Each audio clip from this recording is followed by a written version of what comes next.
ನಮಸ್ಕಾರ ಸ್ನೇಹಿತರೆ. ನಾವು ಈ ಒಂದು ವಿಡಿಯೋದಲ್ಲಿ ಸಹಾಯಕ ಪ್ರಾಧ್ಯಾಪಕರ ನೇಮಕಾತಿಗೆ ಸಂಬಂಧಪಟ್ಟಂತೆ ಒಂದಷ್ಟು ಡಿಸ್ಕಸ್ ಮಾಡೋಣ.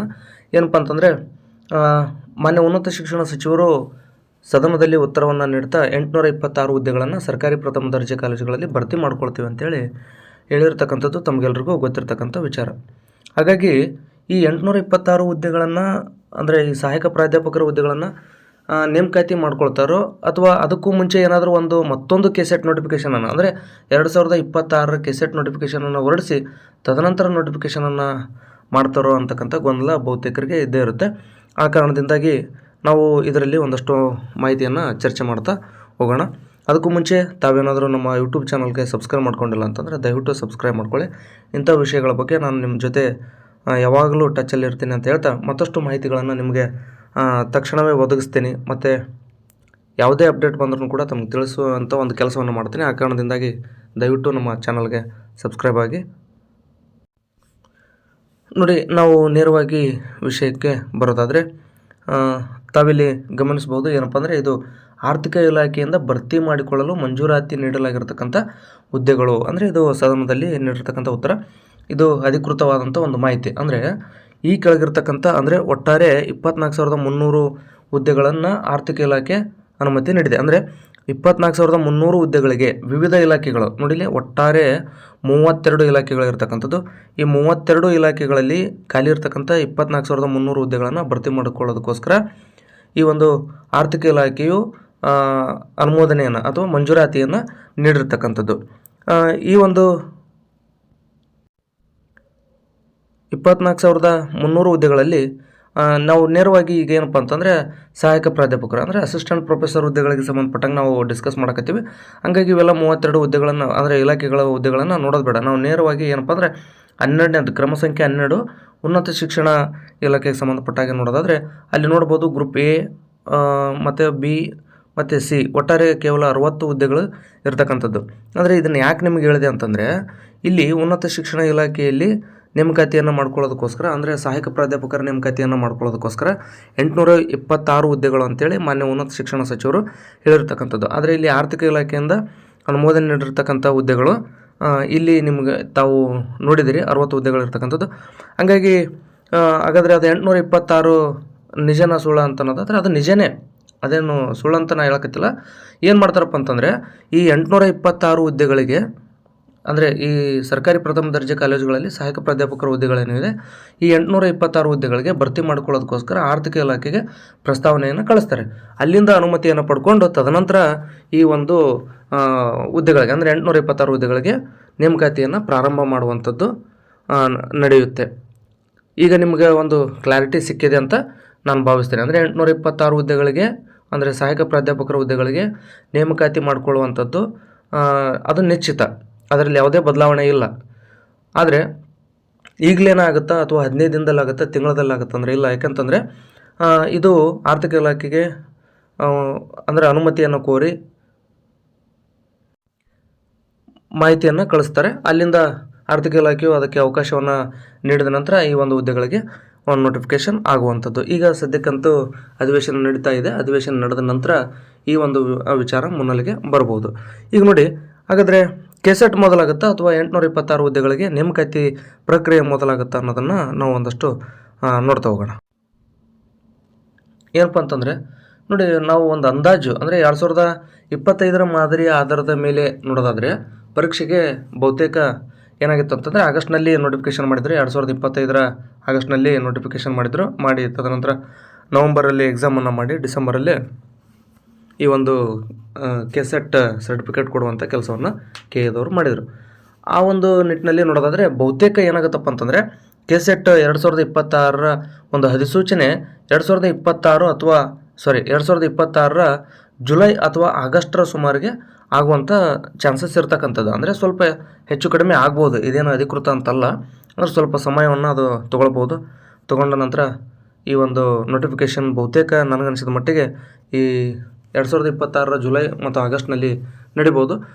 ಇನ್ನೊಂದು ಏನಪ್ಪ ಅಂತಂದರೆ, ಈ ಕೆಸೆಟ್ ಮೊದಲ ಅಥವಾ ಅಸಿಸ್ಟೆಂಟ್ ಪ್ರೊಫೆಸರ್ ಹುದ್ದೆಗಳಿಗೆ ಮೊದಲ ನೇಮಕಾತಿ ಅಂತಂದರೆ ಬಹುತೇಕ ಇನ್ನೊಂದು 5-6 ತಿಂಗಳು ಅಂದರೆ ಒಂದು 4-5 ತಿಂಗಳು ಏನಾದರೂ ಅಸಿಸ್ಟೆಂಟ್ ಪ್ರೊಫೆಸರ್ ಹುದ್ದೆಗಳಿಗೆ ನೋಟಿಫಿಕೇಷನ್ ಆಗಲಿಲ್ಲ ಅಂತಂದರೆ ಅಷ್ಟರಲ್ಲಿ 2026 ಕೆಸೆಟ್ ನೋಟಿಫಿಕೇಷನ್ ಖಂಡಿತ ಆಗೇ ಆಗುತ್ತೆ. ಈ ಒಂದು ವಿಚಾರ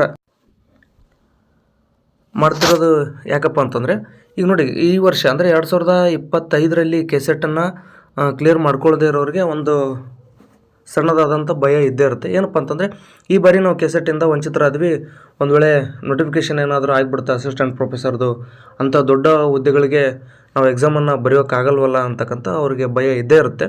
ಆ ಕಾರಣದಿಂದಾಗಿ ನೋಟಿಫಿಕೇಷನ್ಗಿಂತ ಮುಂಚೆ ಕೆಸೆಟ್ ನೋಟಿಫಿಕೇಷನ್ ಆಗಲಪ್ಪ ಅಂಥೇಳಿ ಅವರ ಆರೈಕೆ ಅಂದರೆ ಅವರ ಒಂದು ಆಸೆ ಇದ್ದೇ ಇರುತ್ತೆ. ಆ ಕಾರಣದಿಂದಾಗಿ ನಾವು ಇಷ್ಟು ವಿಚಾರ ಮಾಡಿರೋದ್ರ ಮೇಲೆ ಸಹಾಯಕ ಪ್ರಾಧ್ಯಾಪಕರ 826 ಹುದ್ದೆಗಳು ಮತ್ತು ಕೆಸೆಟ್ ನೋಟಿಫಿಕೇಷನ್ ಇವೆರಡಕ್ಕೂ ವಿಚಾರ ಮಾಡೋದಾದರೆ ಕೆಸೆಟ್ ನೋಟಿಫಿಕೇಷನ್ನೇ ಮೊದಲು ಆಗ್ಬೋದು ಅಂತಕ್ಕಂಥದ್ದು ನನ್ನ ಅಭಿಪ್ರಾಯ. ಅಂದರೆ 2026ರ ಕೆಸೆಟ್ ನೋಟಿಫಿಕೇಷನ್ ಮೊದಲು ಆಗ್ಬೋದು ಅಂತ ನನಗನ್ಸುತ್ತೆ.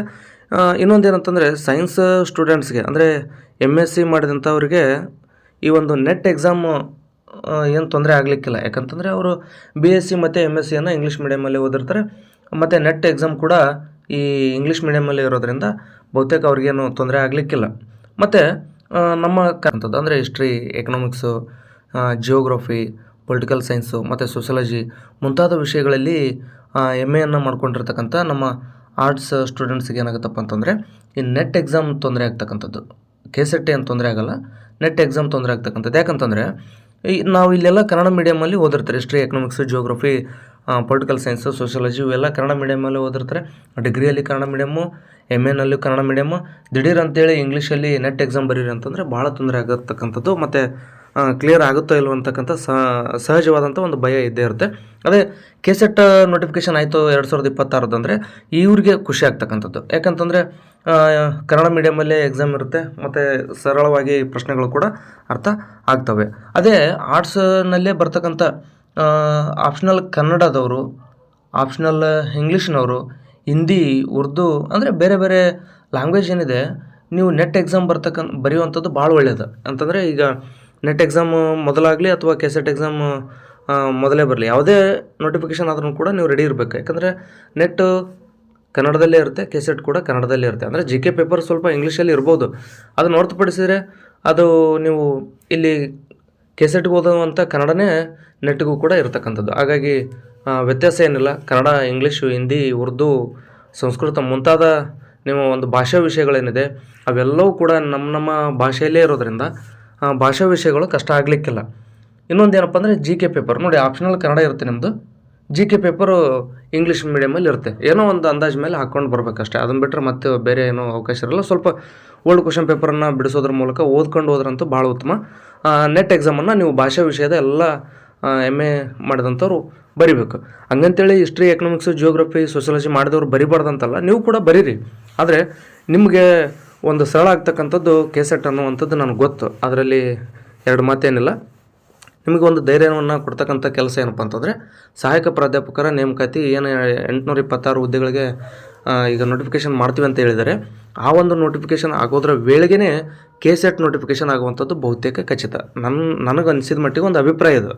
ಅಂದರೆ ಇದು ಯಾವುದೋ ಇಲಾಖೆಯಿಂದ ಬಂದಂಥ ಅಧಿಕೃತ ಮಾಹಿತಿ ಅದೇನಲ್ಲ, ನನ್ನ ಅಂದಾಜಿನ ಮೇಲೆ. ಅಂದರೆ ಈಗ ಒಂದು 826 ಹುದ್ದೆಗಳಿಗೆ ಆರ್ಥಿಕ ಇಲಾಖೆ ಅನುಮೋದನೆ ದೊರೆತಿಲ್ಲ. ಅಂದರೆ ದೊರೆತಿಲ್ಲ ಅಂದ್ರೇನು, ಈಗ ಆ ಹುದ್ದೆಗಳಿಗೆ ಭರ್ತಿ ಮಾಡ್ಕೊಳ್ಳೋಕೆ ಪ್ರಸ್ತಾವನೆ ಕಳಿಸ್ತಾರೆ ಅಂತ ಅರ್ಥ. ಆ 826 ಹುದ್ದೆಗಳಿಗೆ ಪ್ರಸ್ತಾವನೆ ಕಳಿಸಿದಾಗ ಆರ್ಥಿಕ ಇಲಾಖೆಯಿಂದ ಅನುಮೋದನೆ ಆಗಬೇಕು. ಆಮೇಲೆ ಆ 826 ಹುದ್ದೆಗಳಲ್ಲಿ ವಿಷಯವಾರು ಹುದ್ದೆಗಳನ್ನು ಡಿವೈಡ್ ಮಾಡಬೇಕು. ಅಂದರೆ ಹಿಸ್ಟ್ರಿಗೆಷ್ಟು, ಕನ್ನಡ, ಇಂಗ್ಲೀಷು, ಪೊಲಿಟಿಕಲ್ ಸೈನ್ಸ್, ಹಿಂಗೆ ಸಬ್ಜೆಕ್ಟ್ ವೈಸ್ ಅವೆಲ್ಲ ಪೋಸ್ಟ್ಗಳನ್ನು ಡಿವೈಡ್ ಮಾಡ್ಕೊಂಡು ಆ ನಂತರ ಮತ್ತೆ ಈಗ ಕನ್ನಡಕ್ಕೆ ಒಂದು 100 ಹುದ್ದೆಗಳನ್ನು 80 ಹುದ್ದೆಗಳನ್ನು ಸಿಕ್ಕುವ. ಮತ್ತು ಅದು 80 ಹುದ್ದೆಗಳಲ್ಲಿ ಮತ್ತೇನು ಮಾಡಬೇಕಾಗುತ್ತೆ, ರೋಸ್ಟ್ರ್ ಮಾಡಬೇಕಾಗತ್ತೆ. ಆ ರೋಸ್ಟ್ರ್ ವೈಸು ಎಲ್ಲ ರೆಡಿ ಮಾಡ್ಕೊಂಡು ಆ ನಂತರ ಈ ಒಂದು ನೋಟಿಫಿಕೇಷನನ್ನು ಮಾಡಬೇಕಾಗುತ್ತೆ.